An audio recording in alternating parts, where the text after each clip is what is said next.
la définition de croire en latin, je vais vous donner une définition de grec, une définition de croire en grec. En grec, croire, c'est persuader. Alléluia. C'est donc admettre que la chose est une réalité. Donc, en latin, croire, c'est crédible, c'est penser que la chose est véritable. Amen. Donc, en latin, croire, penser que la chose est véritable. Crédible, penser que la chose est véritable. Et en grec, persuader, admettre que la chose est une réalité. Donc, ce que tu penses et ce que tu consens, c'est ce qui fait qu'il y a impact spirituel.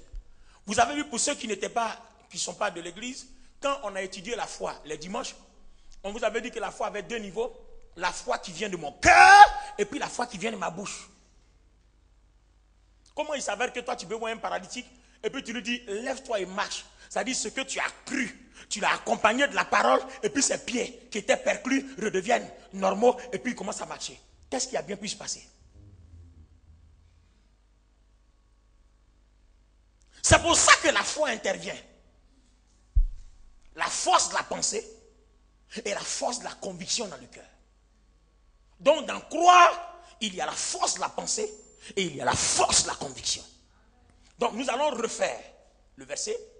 Comme Moïse éleva le serpent d'airain dans le désert, il faut de même que Jésus-Christ de Nazareth soit élevé, afin que quiconque admet qu'il est réellement crucifié, mort et ressuscité, ait la victoire, le pouvoir sur toute puissance.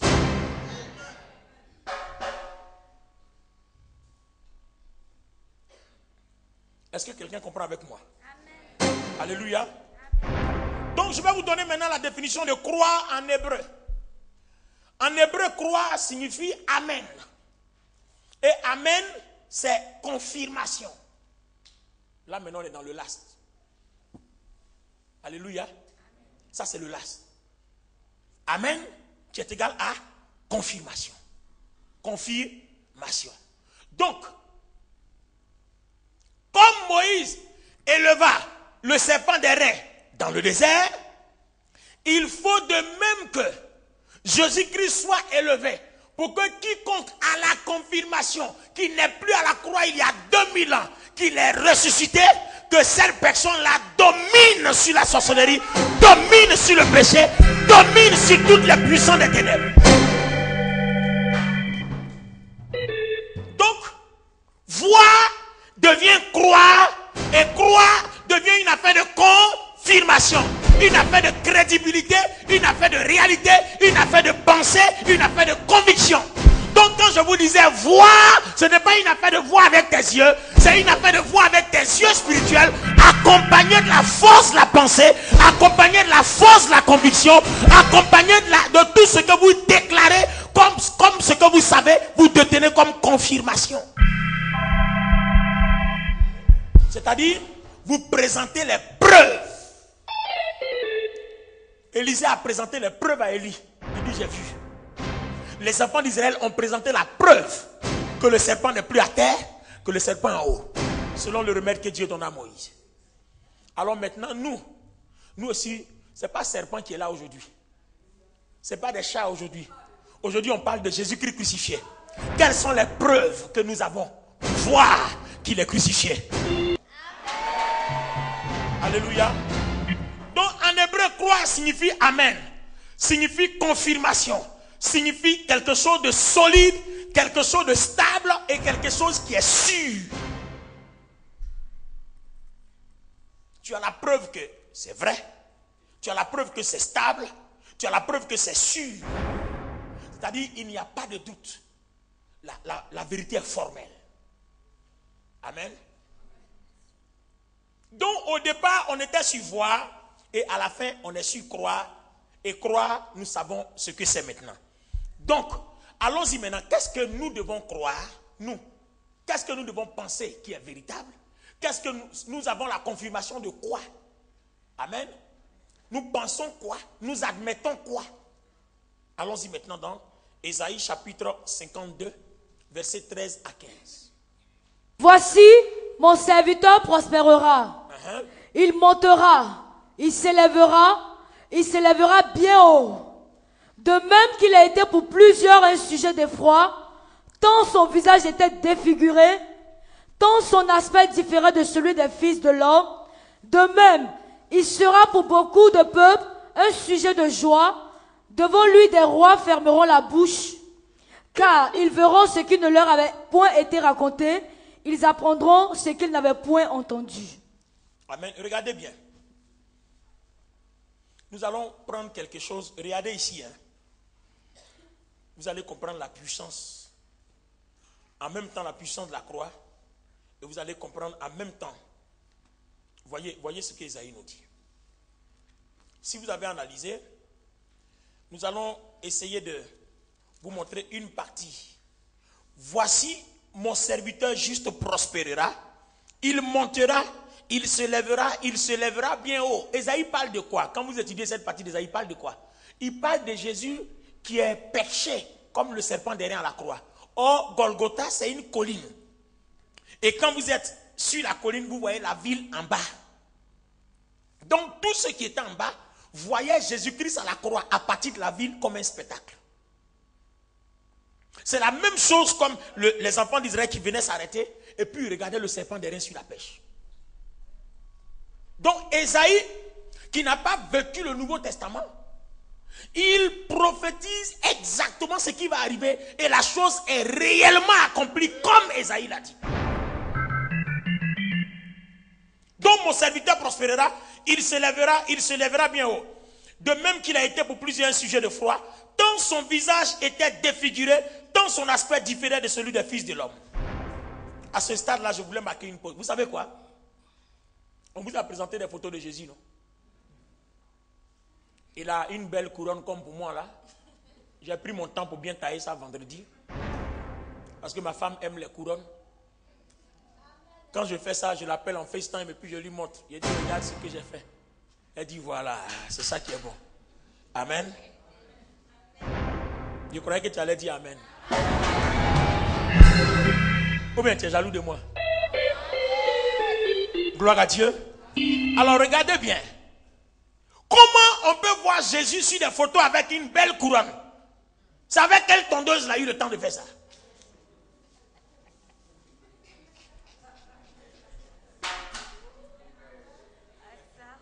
Comment il peut porter nos coups et puis avoir une belle couronne?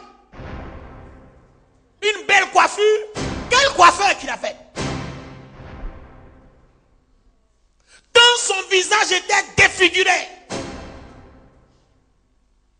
On dit Jésus qui était crucifié à la croix, quand vous le regardez, il est défiguré. Vous ne pouvez pas reconnaître que c'était le fils de Marie.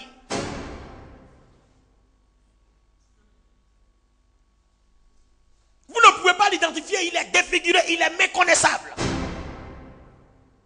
Je ne comprends pas comment des gens ont pu prendre des photos de lui. Il est crucifié et puis on a pris des photos, le visage est zen. Surtout sur Facebook, on voit une photo, il y a des corps déchirés, et puis on voit le visage zen comme ça, c'est pas lui. No. I say no. Ésaïe dit, c'est pas lui, c'est pas ce Jésus-là. Le Jésus qui a été crucifié, qui était à la croix, son visage était défiguré et son aspect ne ressemblait plus à...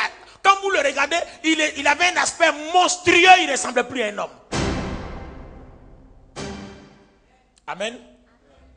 Pourquoi son aspect est monstrueux?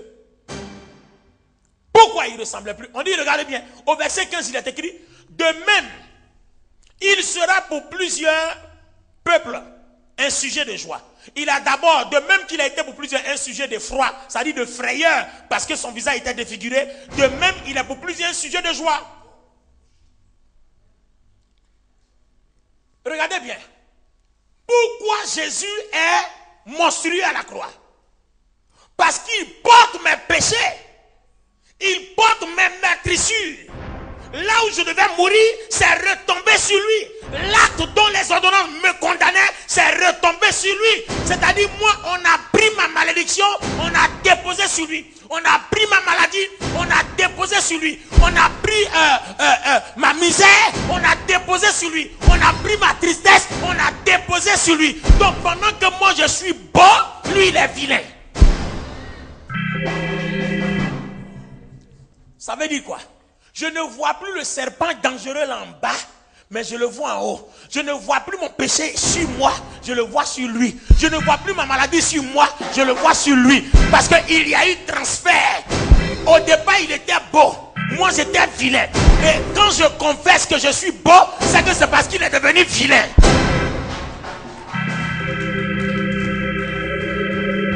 Église, suivez-moi bien. C'est la partie la plus intéressante. C'est pour cela que je ne voulais pas couper. Parce que si je coupais que le dimanche prochain, je reprenais, ça allait être trop bizarre. Regardez bien.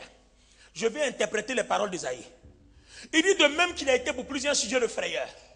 Quand vous le voyez, vous avez peur. Mais pourquoi vous avez peur? Parce que Galate dit quoi? L'acte dont les ordonnances vous condamnaient est tombé sur lui.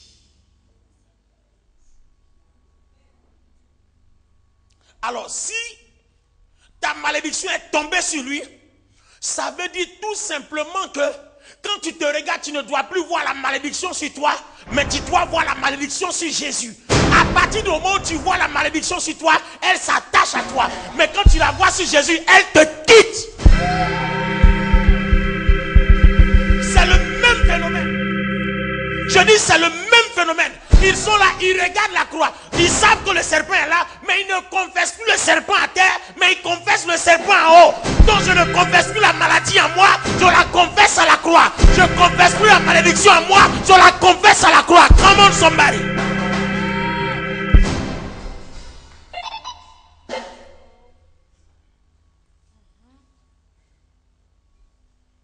Ça devient une force de la pensée.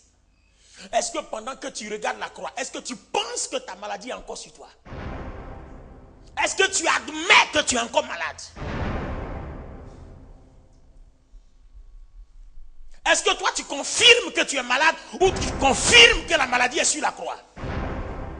Alors si tu confirmes, tu admets que tu penses que la maladie te fatigue est à la croix, commence à déclarer qu'à partir d'aujourd'hui, ton corps n'est plus séropositif, ton corps n'est plus cancéreux, ton corps n'est plus malade, ton corps n'est plus diabétique, ton corps n'est plus insuffisant rénal, ton corps n'est plus maudit, ton corps n'est plus pauvre, ta vie n'est plus pauvre. Commence à confesser que Jésus-Christ a tout porté, crois fermement, pense que la chose est réelle, réalise que la chose est véritable et confirme que par ces maîtrises tu es guéri.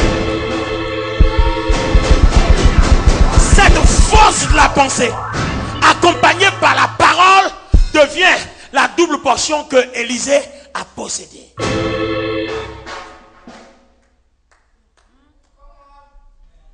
Est-ce que ça commence à vous faire du bien? Vous comprenez que ce n'était pas bon si on arrêtait. Parce que la fin d'une chose vaut mieux que son commencement. Quand tu viens à l'école des mystères, prends ton temps pour comprendre. Pour être mystérieux, on ne court pas. Alléluia. Amen. Alléluia. Amen. Alors regardez pourquoi son visage était défiguré. Ésaïe 50, verset 6 à 7 nous dit quoi? Pourquoi il ressemblait à un monstre? On va commencer à vous montrer les choses que vous devez voir. Et quand vous voyez, vous commencez à confesser. C'est à partir de là que le miracle entre Élie et Élisée commence à s'opérer dans ta vie. C'est à partir de là que le miracle entre les enfants d'Israël et le serpent des reins commence à s'opérer dans ta vie. C'est-à-dire, le serpent des reins, il y a un venin qui sort de ton corps. Or, pour Élisée, il reçoit quoi? Élisée reçoit quelque chose. Et dans le désert, un venin sort. Donc, quand ce que tu vois, soit tu reçois ou alors tu es délivré. Quelque chose te quitte ou alors tu reçois quelque chose. Dans le cas d'Élisée, c'est quelque chose qu'il voulait. Et ce qu'il voulait là, il fallait qu'il voie. Et quand il voit, il confesse, ça lui arrive. Or, dans le cas du serpent des reins, c'est une malédiction qu'ils ont eue. Or, s'ils ne voient plus la malédiction en bas, qu'ils la voient en haut, c'est qu'ils ne l'ont plus. Voilà comment tu vas faire échouer le sorcier. Et ils ne vont pas comprendre pourquoi on t'attaque depuis, mais tu avances. Donc, pour Dieu, ce n'est pas le fait qu'ils existent, mais c'est le fait que tu aies l'antidote pour maîtriser leur puissance. Il faut que tu vois. Regarde ton voisin, fais-lui le plus beau de tes sourires que tu n'as jamais fait un amoureux. Dis-lui, il faut que tu vois.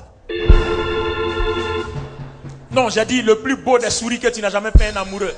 Et puis dis, il faut que tu vois. Alléluia. Gloire à Dieu. Amen. Gloire à Dieu. Amen. Alors, Ésaïe 50, verset 6 à 7 dit quoi? J'ai livré mon dos à ceux qui me frappaient. J'ai livré mon dos à ceux qui me frappaient. Regardez bien, ça c'est Ésaïe qui parle. Mais la Bible a dit quoi? Le fouet qu'on a pris pour frapper Jésus. Vous connaissez que c'était des cordes? Non. Les Hébreux appellent ça le chat. Quand vous étudiez l'histoire, les Hébreux appellent ça le chat à 9 queues. C'est 9 chaînes qu'on attrape comme ça. C'est attaché à un bois. Et puis il y a 9 chaînes. Au bout de chaque chaîne, il y a une lame crochue. Donc quand on prend, qu'on chicote le dos, les 9 là s'agrippent. Et quand on enlève, ça fait sauter la chair. Jésus a souffert. Je dis, il a souffert. Si tu n'as pas encore pris au sérieux, prends-le au sérieux. Quand il dit, j'ai payé le prix pour toi, il a souffert. Quand il dit, mon sang a coulé, il a souffert. Regardez, le chat à 9 qu'on prend comme ça. C'était d'abord une chaîne, c'est douloureux. Et puis au bout, il y a 9 lames. Donc à chaque fois qu'on frappe, peu importe où ça s'agrippe, et quand on enlève, ça laisse 9 déchirures. Et il a subi combien de coups? Alors 39 coups. Donc à chaque coup, il y a 9 déchirures. Donc 39 fois 9, calcul-mentalement parlant, ça fait combien? 39 multiplié par 9. 9 fois 9, 81. 1. Je retiens combien? 8. Hein? 9 fois 5, 45. 45 plus 8, ça fait combien? 351 déchirures. Et 351 déchirures, ça représente exactement le nombre de malédictions humaines que Jésus-Christ a portées. En dehors de ça, il n'y a plus rien qui puisse te condamner. C'est pour ça que la Bible dit, il n'y a donc plus aucune condamnation pour ceux qui sont en Jésus-Christ. Car en effet, la loi de l'esprit de vie en Jésus m'a affranchi de la loi du péché et de la mort. Ce nombre-là n'est pas fortuit. Il y a exactement 351 plaies. Étudiez les plaies de l'Égypte, vous allez voir. Quand vous les mettez en relation avec ces plaies-là. Exactement ça que Jésus-Christ a reçu dans sa chair. Ça, c'est son corps. Ça veut dire que Jésus attaché à la croix, il n'y avait plus de chair sur lui. Ils ont tout pris, le fouet a tout arraché. Il ne restait que le sang qui coule.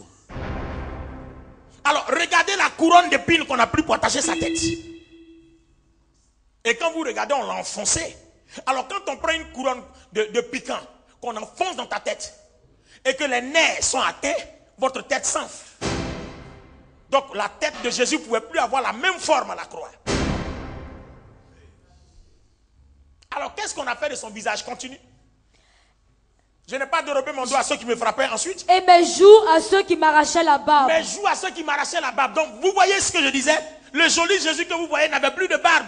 Parce qu'on a attrapé sa barbe là. Parce qu'à l'époque, c'était le Naziréa, il ne se rasait pas. Donc, on attrape la barbe et puis on arrache sa crue. Ça veut dire que c'est la peau qui se déchire avec la barbe. À quel moment vous avez pris ces photos là? Et puis on le voit tout beau. Décrochez ça de vos maisons, jetez parce que c'est le faux évangile. C'est ça que vous voyez dans vos maisons, c'est pour ça que vous ne voyez rien en esprit. Parce que si vous voyez le vrai, la puissance de Dieu va vous accompagner. Décrochez ces fausses images là de vos maisons, ça ne représente rien, c'est nul. Quand Dieu même voit ça, son cœur pleure. Parce que ça ne présente pas la souffrance réelle de Jésus-Christ. Cela n'a pas d'impact parce que ça ne reflète pas la réalité. Or, ce qu'on doit penser et croire doit refléter la réalité. Il doit avoir confirmation. Nous devons admettre que la chose est vraie, véritable, crédible.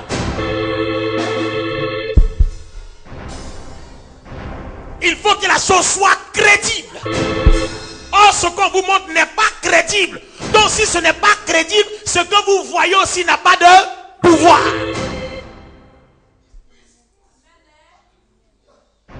Est-ce que quelqu'un est béni ce soir? Est-ce que ton esprit s'ouvre ce soir?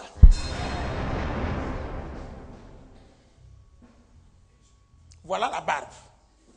Il dit, je n'ai pas dérobé ma joue à ceux qui me faisaient quoi? M'arracher la barbe et puis je n'ai pas dérobé mon visage aux ignominies et aux crachats. Attends.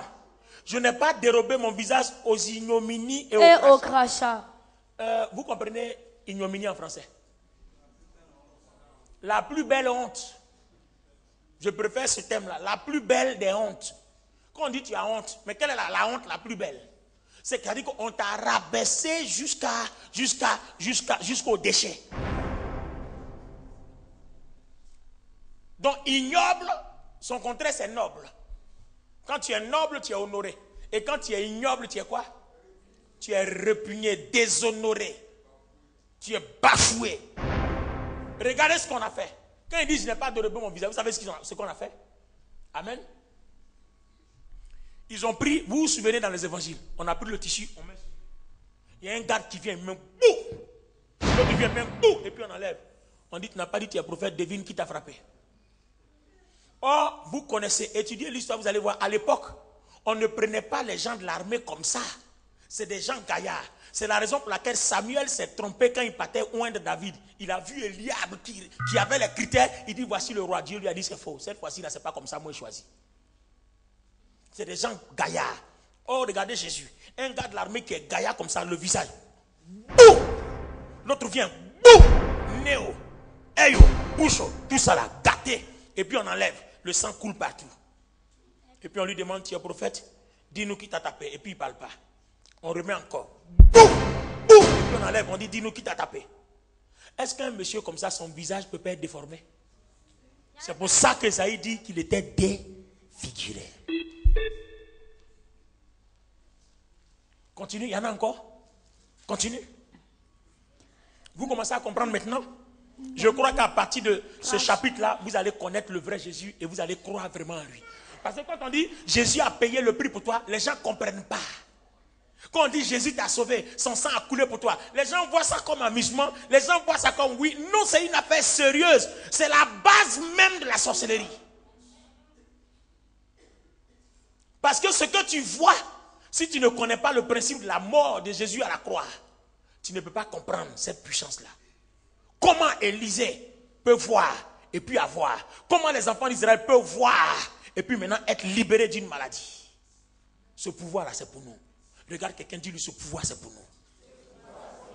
Et pour que ce pouvoir se réalise, on nous demande de croire en Jésus-Christ, en sa mort et en sa résurrection. Et on a défini ce que c'est que croire. Gloire à Dieu. Alors, il y a une suite encore. Il n'y a plus. S'il n'y a plus, va maintenant dans Isaïe 53. Commence à lire à partir du verset 1. Et puis à partir de là, maintenant, je vais vous montrer le secret maintenant. Comment voir. Et puis on va prier. Quand on va rentrer en prière, je ne suis pas sûr que si tu as vraiment compris le principe, ta maladie reste dans ta chair pour partir à la maison. Je ne crois pas. Je ne crois pas. On était à un programme comme ça. Il y a un monsieur qui est venu comme ça, sa main comme ça, toute sèche, comme ça. Quand le message est fini, puis on dit voir. Il a commencé à voir, il voit à la croix son bras coincé là. Il ne voit plus ça sur lui, mais il voit ça à la croix. Puisque les enfants d'Israël ne voyaient plus le serpent là, ils le voyaient là-bas. Donc son bras coincé là. Lui, il voyait son bras libéré et puis il voyait le bras coincé de l'autre côté. Amen. Et il croit, il pense que véritablement ce bras-là, Jésus l'a pris. On dit pas c'est maître, si nous sommes guéris, il a pris ma malédiction. Donc s'il a pris ma malédiction, fait que mon bras peut plus être comme ça. Donc je ne pense plus bras comme ça, je pense bras comme ça. Et quand il a pensé bras comme ça, il a commencé à faire le geste, le bras s'est déboîté. Le bras a commencé à tourner. Et il crie dans la salle, ça marche, ça marche, j'ai vu, ça marche. Il crie dans la salle, ça marche, j'ai vu, ça marche.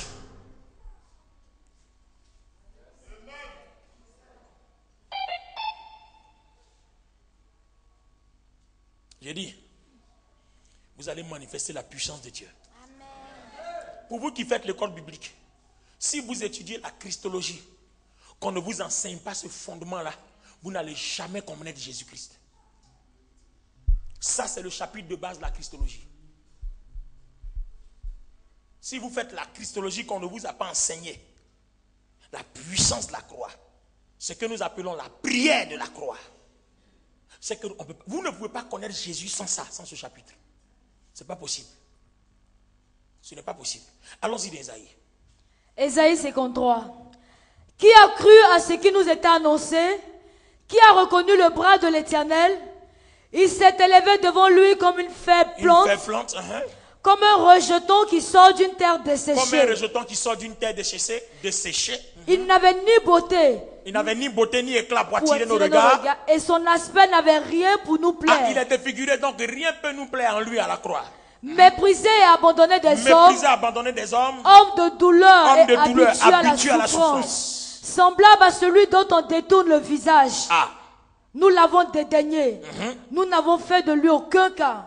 Cependant, ce sont nos souffrances qu'il a portées. Ce sont nos souffrances qu'il a portées. Donc, regardez bien. La façon dont vous voyez Jésus défiguré, ce n'est rien d'autre. Vous comprenez? Jésus ne peut pas être défiguré si ta maladie demeure en toi. C'est parce qu'il porte ta maladie qu'il devient comme ça. C'est parce qu'il porte ta douleur qu'il devient comme ça. Donc tous les coups qu'on lui tapait, c'était le transfert de ta maladie, de ta malédiction, de ta pauvreté. C'est tout ça qui retombait sur lui. C'est pour cela que,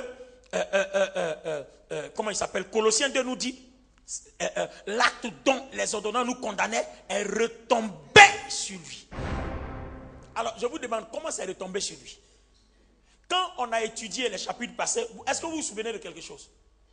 Parce que quelqu'un peut dire, non, on a frappé Jésus, on a frappé Jésus. À quel moment c'est mon péché qui est retombé sur lui? Je vais vous expliquer ce mystère. Regardez bien. Jésus rentra à Jérusalem quand Barnabas était condamné. Or, Barnabas était un meurtrier, un bandit de grand chemin. Et nous savons que dans la tradition hébraïque, à chaque fête de Pâques, on libère un prisonnier. Et Dieu, qui voulait démontrer que Jésus est venu pour payer les péchés de l'humanité, s'arrange pour que Barnabas, un homme, se retrouve face à face avec Jésus. Donc ils sont confrontés à un des prisonniers qu'on doit libérer. Or, nous connaissons la loi de rachat par le proche parent que je vous ai expliqué dans le chapitre précédent. Si quelqu'un est pécheur qui ne veut pas mourir, son péché peut retomber sur son proche parent, parce qu'avant ça retombait sur les animaux. Donc si c'est un homme qui a péché, il n'est pas convenable que la justice de Dieu soit manifestée à travers le transfert du péché d'un homme qui retombe sur un animal qui est un être inférieur. Pour qu'il y ait justice, il faut que ce soit de homme à homme. Homme a péché, il faut que ce soit un homme qui paye et non un animal. Donc Dieu dit, le proche parent peut payer à ta place. Or, Jésus est le proche parent des Juifs et nous avons démontré que nous sommes proches parents par la foi. Donc, on connaît ce chapitre-là. Mais aujourd'hui, comment le transfert s'est fait? Vous comprenez? Parce que quelqu'un peut dire, on a frappé Jésus, mais moi, on ne m'a pas frappé. À quel moment Jésus a pris ma maladie? Regardez bien. Jésus se retrouve à côté de Barnabas comme proche parent.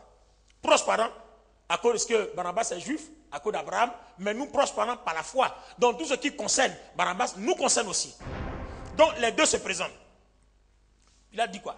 Je libère Jésus ou je libère Barnabas? On dit libérer Barnabas, condamner Jésus. Puis il a dit, mais il n'a rien fait. On dit crucifie-le. Donc, là où on devait crucifier Barnabas, le pécheur, on prend Jésus l'innocent, on le met à la place, et puis on libère Barnabas, le coupable. Donc quand Barnabas s'en va, je suis dans la joie. Alléluia. Jésus m'a libéré. Alléluia. Jésus n'aurait pas été là, Barnabas aurait été crucifié. Il a fallu que, à l'instant précis, Barnabas condamné à mort soit libéré parce que Jésus était là. Les Américains disent situation turn around. Jésus a été là au moment précis pour que Barnabas, le coupable, soit relâché, pour que quelqu'un soit puni à sa place. Donc dites-moi, en libérant Barnabas, la mort de Barnabas est retombée sur qui? Qui a payé le prix à la place de Barnabas? Et il a payé en tant que qui? En tant que proche parent. À cause de qui? À cause d'Abraham. Et nous, il paye à cause de qui? À cause de la foi.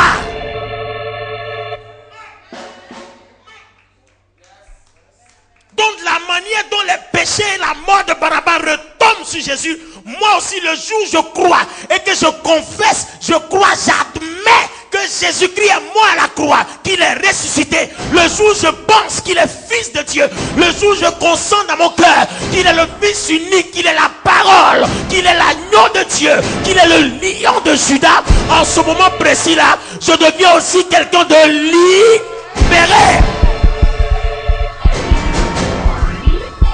En croyant du cœur, on parvient au salut. En confessant de la bouche, on parvient à la vérité. Donc vous comprenez, Pourquoi on dit par ces meurtrissures, nous sommes guéris. Si tu es malade, ne vois pas ton péché sur toi. Ne vois pas ta maladie sur toi. Si tu es pauvre, ne vois plus la pauvreté dans ta maison. Si ton frigo est vide, ne vois plus ton frigo vide. Maintenant, le problème, c'est toi. Est-ce que tu vois ton frigo vide ou tu ne le vois pas vide? Est-ce que tu te vois toujours au chômage ou tu te vois en train de travailler? Voilà ce qu'on va voir maintenant. Alléluia. Amen. Donc, si ta situation n'est pas un problème lié à ton corps, c'est que ton cas concerne le cas d'Élisée. Tu as besoin d'avoir quelque chose. En ce moment précis, tu dois avoir la chose. Ah, tu es au chômage? Quand tu te mets devant la croix pour prier, ne vois plus le chômage. Vois-toi dans un bureau. Vois-toi en train de gouverner des gens. Vois-toi comme chef. Vois-toi dans une entreprise. Vois-toi dans une grande réalisation. Et puis commence à confesser. Commence à déclarer. Ce que tu as vu, commence à le posséder. Commence à parler. Jusqu'à ce que cela arrive à l'accomplissement. Ça va appeler à l'existence ce qui n'existait pas.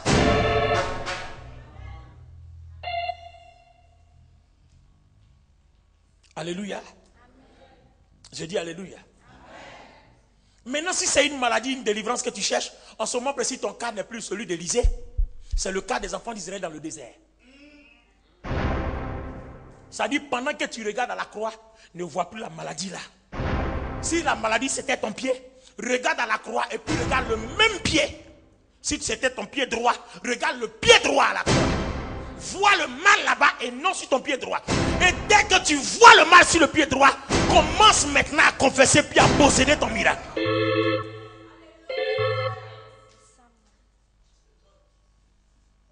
Vous voyez comment notre sorcellerie se manifeste? Amen. Là, il n'était même pas encore appris comment on sort de son corps. Alléluia. Alléluia. Oh, les amis, ici nous sommes à l'école de la haute spiritualité. Amen. Et vous avez vu que tout ce qu'on vous enseigne est biblique. Il n'y a pas quelque chose qu'on invente. Tout ce qu'on dit est biblique. Et ça est dans votre Bible. Et vous ne le manifestez pas. Et l'ennemi prend pour vous assujettir. Dit à partir d'aujourd'hui c'est terminé. Oh, je n'ai pas entendu. À partir d'aujourd'hui c'est terminé. Alléluia. Alléluia. Est-ce que quelqu'un est prêt à voir? Nous allons rentrer dans un instant de démonstration. Gloire à Dieu. Donc quand on parle de croire et voir, nous avons deux choses. Nous avons le cas d'Élisée et puis le cas des enfants d'Israël. Le cas d'Élisée, c'est quelque chose à laquelle il aspire. On te demande de voir. Le cas des enfants d'Israël, c'est une maladie, une malédiction, une plaie qui est attachée à leur vie. Or, le cas d'Élisée, c'est soit tu es au chômage, tu veux voir ton boulot. Donc, tout part de la croix. Groupe musical, mettez-vous en place. Les amis, vous êtes prêts à rentrer en esprit? On veut voir. Alléluia. Je veux voir Dieu à l'œuvre. Je veux voir Dieu, mon roi. Je veux voir Dieu à l'œuvre. Je veux voir Dieu, mon roi. Je veux voir Dieu à l'œuvre. Je veux voir Dieu, mon roi. Tout le monde avec moi. Je veux voir Dieu. Ensemble, balance les mains, chante avec moi. À l'œuvre. Asseyez-vous pour le moment. Je veux, balance seulement la main. Mon roi, chante avec moi. Je veux voir Dieu. L'Okabaya Santa la Baba. l'œuvre. Je veux voir Dieu, mon roi. Je veux voir Dieu. Je veux voir Dieu à l'œuvre. Balance seulement la main. Je veux voir Dieu, mon roi. Je veux voir Dieu. Lokidamaya Santa la baba baba. Rebota solo rikinte baotine rina mahonta. Je veux voir Dieu.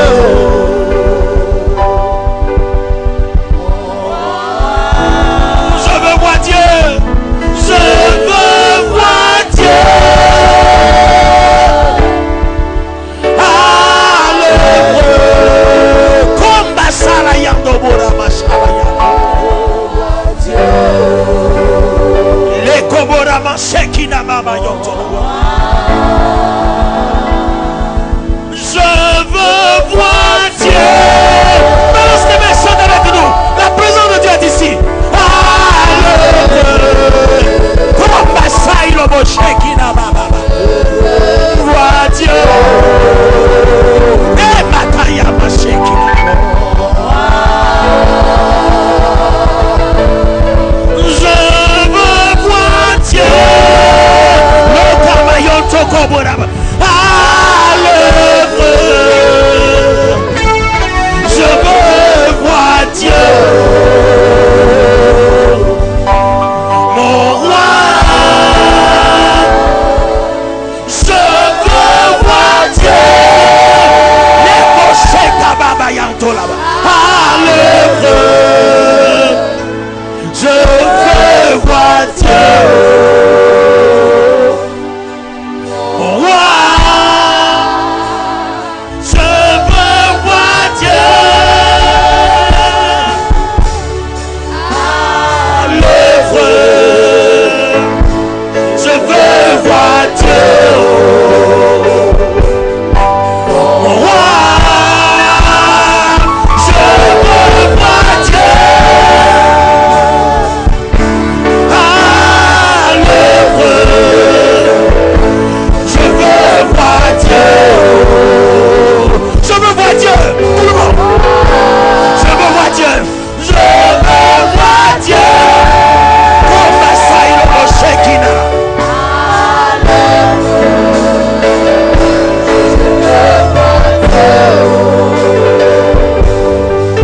Mon roi. Je veux voir Dieu. Et bataille à Moshekina. À l'œuvre.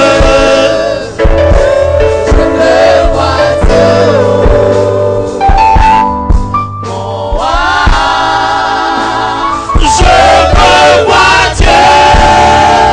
Que Moshekina bahonda. Je veux voir Dieu.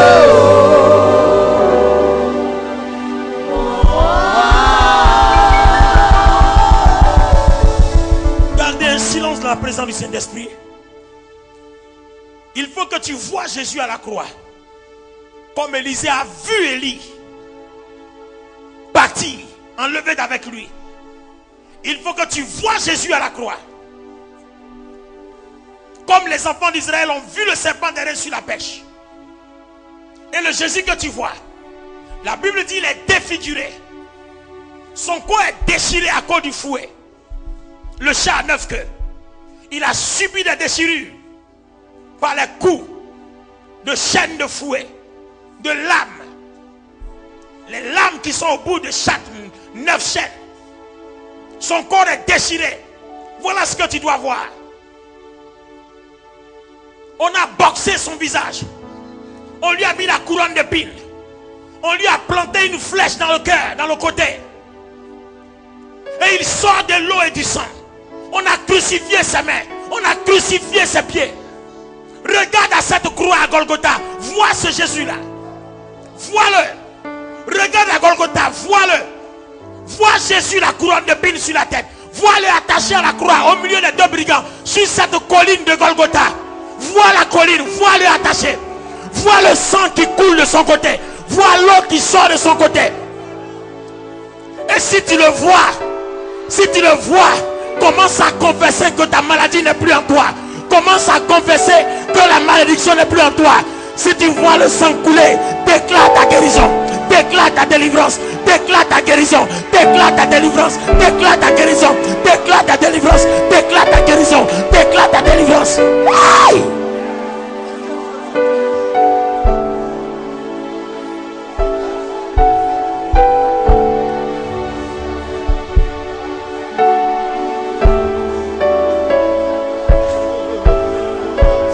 Si tu le vois, parle. Si tu le vois, parle. La maladie n'est plus en toi. Ne vois plus ton sida et ton sang. Ne vois plus le cancer en toi. Vois-le à la croix. Vois-le à la croix et confesse ta victoire. Confesse ta délivrance. Confesse ta victoire. Rebobobobobo sheita kabababa. Ramayon de tombo solorienta.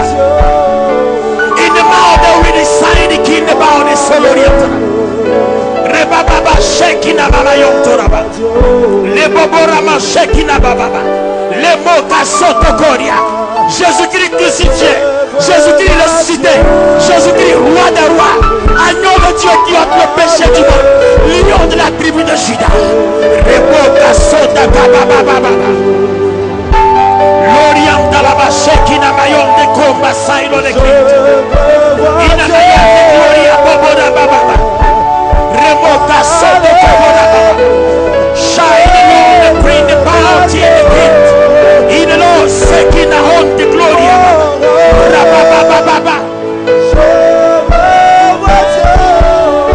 Lamayon, the king, the power, the soaking of the home. Gloria, Bobora Baba, Sheka la Yato. In the Mamayon, the gloria, Bakombo Shababa. Le Matayon, the king, the gloria, Bakonta. Rebota Sanayabola Baba. Ramama Yom de Komba Side, Lord, the king, the Baba Yom de Soriant. Hey, hey, hey, hey, hey.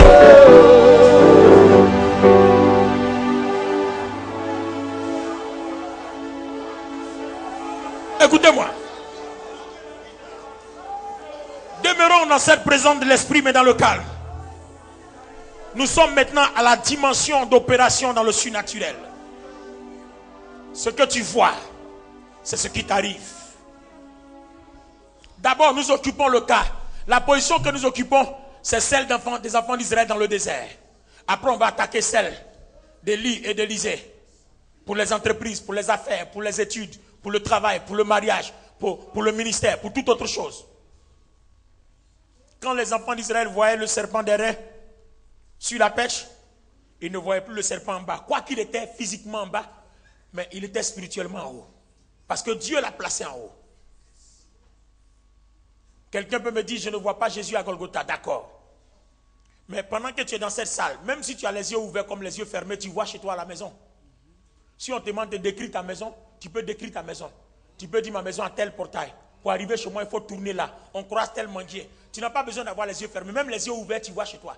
Moi, là où je suis arrêté, je peux décrire chez moi en gré. Je sais qu'on rentre dans une cité. On va jusqu'on trouve une école primaire, on tourne à droite. On va trouver un manguier. Après, il y a des tecs. Le portail marron, c'est chez moi. Quand tu arrives, la sonnerie est là. Tu sonnes sur ta droite. Même quand les yeux sont ouverts, je vois. Donc, tes yeux étant ouverts, tu peux voir ton père. Même si ton père est décédé, tu le vois. Alléluia. Même les yeux ouverts, tu vois ta mère. Tes yeux ouverts, tu vois ton pays. C'est la même chose. Golgotha est une colline. Est-ce que quelqu'un voit d'abord la colline? Est-ce que vous voyez la plus grande croix sur la colline? Est-ce que vous voyez les deux brigands attachés de part et d'autre de la plus grande croix? Est-ce que vous voyez maintenant Jésus sur la croix principale? Maintenant, si tu vois Jésus, ce n'est pas n'importe quoi tu dois voir. Ce que tu dois voir ne s'invente pas. C'est ce que Isaïe a décrit. Parce que ce que Élisée devait voir, c'est ce qu'il devait voir. C'est ce que Élie, c'est la scène. Il a vu des chars, des chevaux, mais il n'a pas inventé. Les enfants d'Israël devant la perche n'ont rien inventé. Ils ont dit ce qu'ils ont vu. Mais sauf que eux, ils ne voyaient plus le serpent en bas. Ils le voyaient en haut. Dieu a placé le serpent en haut pour qu'il ne soit plus une menace. Donc pendant que tu regardes Jésus, vois Jésus la couronne d'épines dont parle la Bible. Vois le fouet, le char neuf qui a déchiré son corps. Vois ses mains crucifiées de part et d'autre. Vois son côté percé. Vois son visage défiguré. Ésaïe dit que même il est déformé. Il est monstrueux, il ne ressemble plus à un homme. Et s'il est comme ça, c'est à cause de tes péchés. Donc si tu regardes, tu veux que la malédiction qui est dans ton corps quitte, ne vois plus la malédiction en toi. Ne vois plus le sida en toi. Ne vois plus le diabète en toi. Ne vois plus le cancer en toi. Toutes sortes de maladies ne les vois plus en toi, mais vois-les sur Jésus. Parce que si ces maladies-là ne sont pas à la croix, attachées à la croix sur Jésus là-bas, ça veut dire que ces maladies-là, Jésus n'a pas payé le prix. Donc il est défiguré, pourquoi? Il est défiguré à cause de ce qu'il a porté. Donc ce qu'il a porté n'existe plus sur toi, mais Dieu les a placés à la croix en haut. C'est la même chose comme les enfants d'Israël. Ils ne voyaient pas le serpent là, mais ils le voyaient sur une perche. Est-ce que quelqu'un voit Jésus? Même si tu veux, rester assis. Mais je veux que tu l'expérimentes, que tu vois. Est-ce que tu vois Jésus? Et pendant que tu vois Jésus, le sein gauche dans lequel il y a une boule, je parle à une femme, c'est une révélation. Vois-le, regarde Jésus à la croix. Regarde sa poitrine au niveau du côté gauche. Et puis vois ta boule là-bas. Dès que tu vois ta boule, commence à confesser. Tu vas voir que la boule va disparaître. Et tu peux même témoigner tout de suite quand on va finir. Je parle à quelqu'un. Tu peux même témoigner que la boule a disparu tout de suite quand on va finir. Je voudrais que vous restez concentrés. Restez concentrés. Regarde à la croix. Vois Jésus. La boule qui est dans ton sein gauche. Vois la poitrine de Jésus. Vois le côté gauche. Vois la boule là-bas. Dès l'instant où tu vois la boule, accompagne-le de la parole. Tu possèdes. Même les yeux ouverts, tu peux voir. Tu n'as pas besoin de fermer les yeux, mais reste concentré. C'est parce que les yeux ouverts, on est distrait que souvent on les ferme. Sinon, tu peux rester les yeux ouverts. Regarde à la croix. Et pendant que tu vois, commence à posséder par la parole. Si tu crois que c'est ta boule qui est dans ton sein que tu vois là-bas. Et je veux parler à toute autre personne qui a une autre maladie d'autres diverses. Qui a un autre problème corporel. Tu as mal au pied, tu as mal au genou, tu as un problème de rhumatisme. Vois, regarde la partie où tu as mal, vois la même partie sur Jésus à la croix. Son sang qui coule est ton miracle. Je me souviens qu'à cette croix, celui qui a percé le côté de Jésus, l'eau et le sang qui a coulé sur lui, c'est tombé sur lui. Et sa vie a été transformée. Pendant que tu es au pied de Golgotha, en bas de cette colline, regarde ce Jésus crucifié. Vois l'eau et le sang qui sort de ton côté. Est-ce que tu vois cette eau et ce sang couler sur toi? Si tu vois cette eau et ce sang couler sur toi, commence à confesser que c'est la vérité. C'est ton nouveau départ pour ta vie spirituelle. C'est une autre onction que Dieu est en train de communiquer à ta vie. Vois-toi au pied de la croix. Regarde sur son côté. L'eau et le sang qui sortent, qui coulent sur ta vie. Si tu n'es pas malade, que tu as besoin de la présence de Dieu, regarde l'eau et le sang qui coulent sur ta vie. Regarde la purification. Regarde la transformation. Regarde la puissance de Dieu qui envahit ta vie. Regarde la gloire de Dieu qui enveloppe ton être. Regarde la gloire de Dieu, l'eau et le sang qui rendent le témoignage de la vie, le témoignage de la délivrance et de la grâce. Vois et confesse que tes péchés sont pardonnés. Vois et confesse que tu es libéré. C'est comme ça que le péché disparaît de ta vie. Chaque jour, tu peux faire disparaître toutes sortes de péchés de ta vie. En regardant la croix. Ça, c'est la prière de la croix. Regarde à cette croix. Mets-toi à genoux et puis vois le sang de Jésus qui coule. Est-ce que tu vois? Si tu vois, commence à confesser. L'eau, le sang, rendent le même témoignage. C'est la vie. Et la vie est une puissance. C'est une force. Une force qui libère. Jésus, la Bible dit, Jésus a donné sa vie. Donc le sang qui coule sur toi, il te donne sa vie. Il a pris ta malédiction, il te donne sa vie. Quelqu'un a un problème d'oreille, vois l'oreille de Jésus-Christ. Ton oreille qui coule va s'arrêter. L'oreille est malade, l'oreille coule. Elle va s'arrêter. Vois. Confesse la parole, possède. Une autre personne a un problème de sinusite. Même quand tu respires, tu peux sentir l'odeur. Vois, regarde le nez de Jésus. Vois-le à la croix. et commence à confesser que la sinusite n'est plus dans ton nez. Vois-le, il a porté cette meurtrissure, il a porté cette maladie, il a porté cette malédiction. Et dès que tu le vois à la croix, commence à confesser ta guérison, confesse ton miracle, parce que maintenant c'est l'heure de ta délivrance. Jésus te communique la guérison, il te communique la délivrance. Quelqu'un a des mots Dieu, vois tes yeux, vois les yeux de Jésus-Christ. Si Jésus est défiguré, c'est que tes yeux voient. Tu ne vois plus la maladie sur toi, mais tu la vois à la croix. Maintenant confesse et possède. Confesse et possède. Confesse et possède. Confesse et possède. Maintenant tu vas faire comme Élisée. Si tu as besoin d'une entreprise, vois maintenant ton entreprise. Élie a dit, si tu as vu ce que tu as reçu, pendant que tu continues de regarder Jésus à la croix, demande à Jésus de te montrer ton entreprise. Demande à Jésus de te montrer ta promotion. Demande à Jésus de te montrer ton diplôme. Demande à Jésus de te montrer. Tu n'es plus au chômage. Ne te vois plus au chômage. Vois-toi dans ton bureau en train de travailler. Vois-toi dans ton bureau. Et ce que tu vois, confesse-le maintenant. Fais comme Élisée. Père, Père, char d'Israël, sa cavalerie. Confesse pour que Dieu sache que tu as vu. Parle. Vois ton ministère grand. Vois ton temple qu'on est en train de bâtir. Vois tes invitations. En Europe, aux États-Unis, en Amérique, partout. Vois ton ministère. Vois ta maison. Vois tes enfants grands. Vois ta promotion. Vois ta délivrance. Confesse et déclare ce que tu vois maintenant. Confesse et déclare ce que tu vois. C'est la réalité de la croix. C'est la puissance de Dieu. Parle. Élisée a saisi ce qu'il a vu. Il a déchiré en deux. Cela est devenu une réalité parce qu'il y croyait fermement.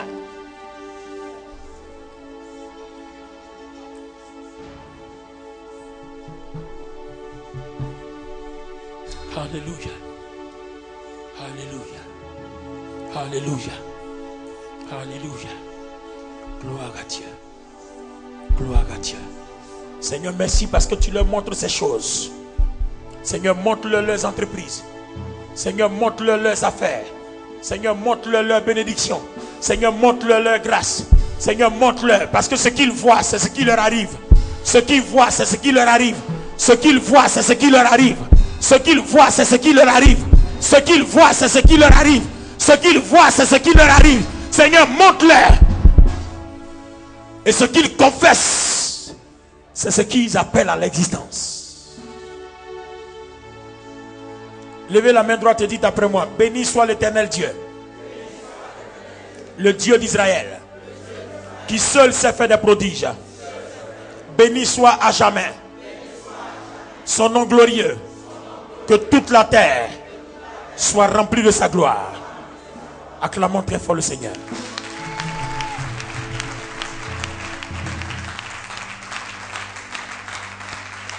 Acclamons très fort le Seigneur. Acclamons très fort le Seigneur. Donnons des offrandes de gloire et d'acclamation à l'Éternel.